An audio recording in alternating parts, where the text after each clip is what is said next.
Soyez les bienvenus. C'est une attaque informatique sans précédent. Des cyberpirates se sont introduits dans des systèmes d'ordinateurs et bloquent l'accès à des données stratégiques. 99 pays, dont la France, ont été affectés.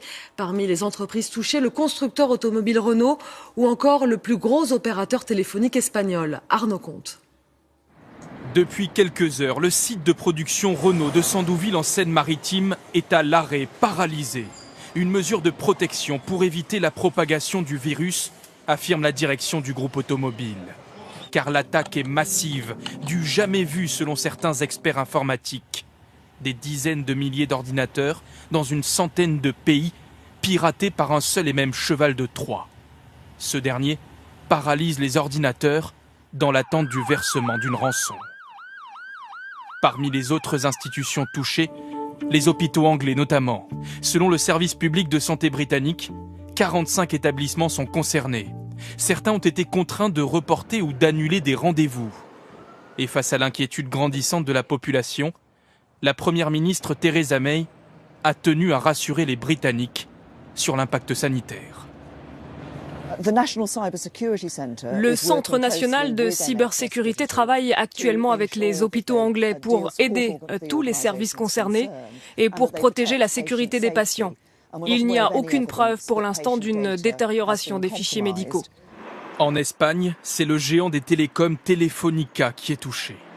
C'est arrivé vers 10h30 environ. Les écrans des ordinateurs sont devenus tout bleus et on ne pouvait plus rien faire. Aux États-Unis, l'entreprise de livraison de colis FedEx. En Allemagne, la compagnie ferroviaire publique. Des panneaux d'affichage en gare ont notamment été piratés. En Russie, des banques et le ministère de l'Intérieur se disent eux aussi victimes. L'origine de la cyberattaque demeure pour l'instant inconnue, mais selon les premiers éléments, elle aurait été rendue possible par une faille du système d'exploitation Windows. Et justement, on vient de l'apprendre. Sachez que le parquet de Paris a ouvert une enquête sur les attaques commises en France. Et comme vous venez de le voir, près de 40 hôpitaux britanniques sont concernés et cela a des conséquences désastreuses pour les patients. Martine Laroche-Joubert, vous êtes à Londres. Certaines interventions médicales ont dû être annulées. Oui, des opérations ont été annulées à la dernière minute et les patients renvoyés chez eux ou bien dirigés vers d'autres hôpitaux. Mais les médecins ont décrit hier un véritable chaos, leur totale stupéfaction quand les ordinateurs se sont éteints un par un dans une quarantaine d'hôpitaux. Aujourd'hui, le personnel médical utilise du papier, des crayons.